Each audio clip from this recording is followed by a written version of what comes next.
हे बघा मंडळी, मस्त गुलाबी रंग, अवीट गोडी आणि कोकणाचा अस्सल स्वाद. सोलकढी म्हणजे नुसतं पेय नाही, तर जिभेला मिळणारी एक तृप्ती आहे.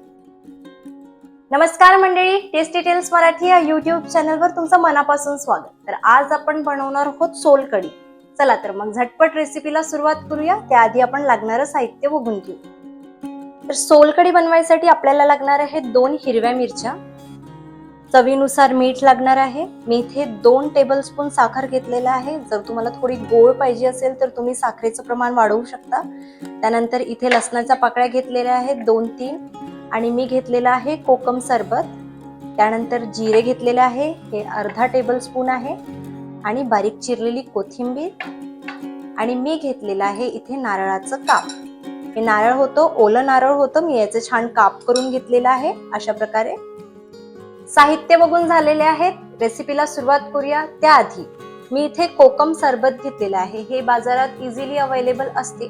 जर काय हे नाही मिळालं तर तुम्ही रॉ कोकम आणून त्याला पाण्यात भिजत घालून ठेवायचं आणि त्यानंतर मी इथे ओलं नारळ घेतलेलं आहे, त्याचं आपण दूध काढून घेणार आहोत.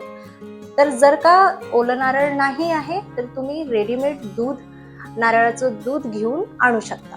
तर सगळ्यात आधी हे जे नारळाचे आपण काप केले आहेत ते आपण मिक्सर मधून काढून घेऊया. याचं छान दूध तयार करून घेऊ. तर मी इथे मिक्सरचं पॉट घेतलेलं आहे, त्यात आपण नारळाचं काप घालून घेऊया.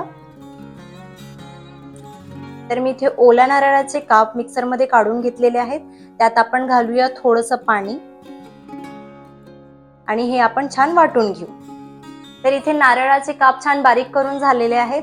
आता काय करायचं आहे, मी इथे घेतलेला आहे बाउल, त्यावर घेतलेली आहे मी चाळणी आणि त्यावर घेतलेलं आहे हे सुती कापड. हे यावर असं झाकून घ्यायचं आणि यात आपण हे मिश्रण घालून याचं दूध काढून घ्यायचं. तर मी हे पूर्ण मिश्रण यामध्ये घालून घेत आहे. अशा प्रकारे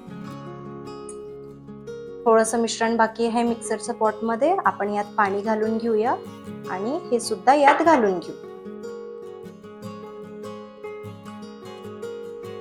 अशा प्रकारे दुसऱ्या नारळाची बॅच सुद्धा बाकी आहे, ते पण आपण बारीक करून घेऊया. आता हे सुती कापड अशा प्रकारे पकडून घ्यायचं आहे आणि याला छान असं गाळून घ्यायचं. अशा प्रकारे बघा, अशा प्रकारे दूध निघत आहे नारळातलं. हे बघा, अशा प्रकारे पूर्ण दूध छान काढून घ्यायचं. हे बघा, छान असं दूध निघालेलं आहे. हे दूध उन्हाळ्यात खूप छान असते कारण हे शरीराला हायड्रेट ठेवते. ज्यांना कोणाला केसाचं त्वचेचं समस्या असते त्यांच्यासाठी तर हे दूध खूपच छान असते.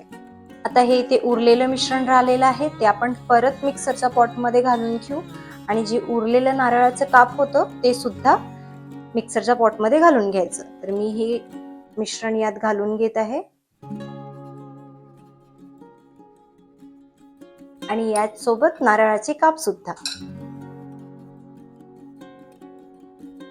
अशा प्रकारे पूर्ण नारळाचे काप मी इथे मिक्सर मध्ये घालून घेतलेला आहे.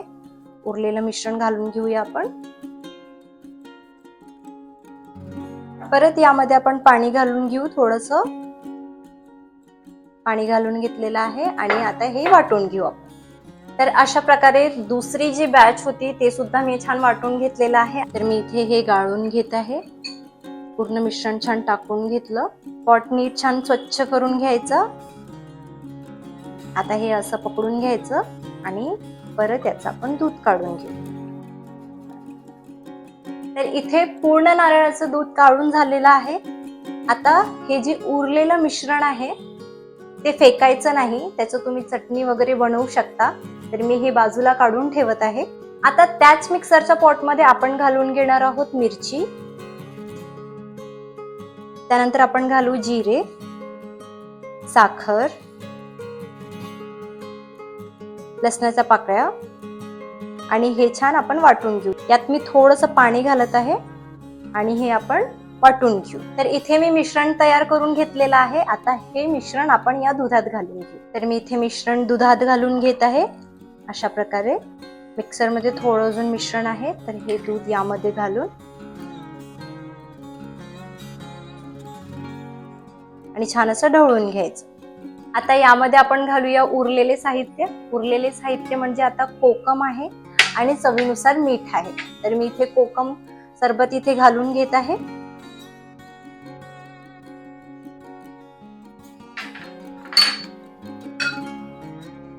कोकम सरबत घातलं की कलर बघा किती छान गोड आलेला आहे ना, छान असं पिंक कलर आलेला आहे.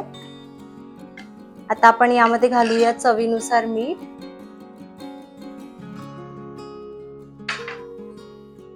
छान असं ढवळून घ्यायचं आणि यामध्ये घालूया आपण बारीक चिरलेली कोथिंबीर. कोथिंबीर आधी छान धुवून घ्यायची आणि त्यानंतर टाकायचं.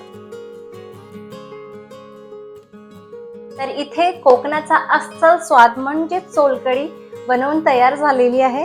हे बघा छान असं मस्त टेक्स्चर आलेलं आहे आणि दिसायला पण अगदी सुंदर दिसून राहिलेली आहे. चला तर आता सर्व करायला घेऊया.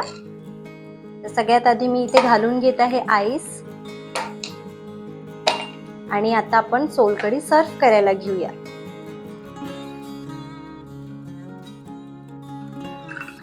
उन्हाळ्याच्या कडक उन्हात शरीराला आतून थंडावा देणारी, पचन सुधारणारी आणि मन ताजतवानं करणारी अशी सोलकढी प्रत्येक जेवणाची शान आहे. मसालेदार जेवणानंतर सोलकढीचा एक घोट घेताच थकवा दूर होतो आणि जेवण पूर्ण झाल्याचं समाधान मिळतं. घरी पाहुणे वगैरे आले की आपण दह्याचं ताक करतो, त्याऐवजी अशी सोलकढी नक्की ट्राय करा.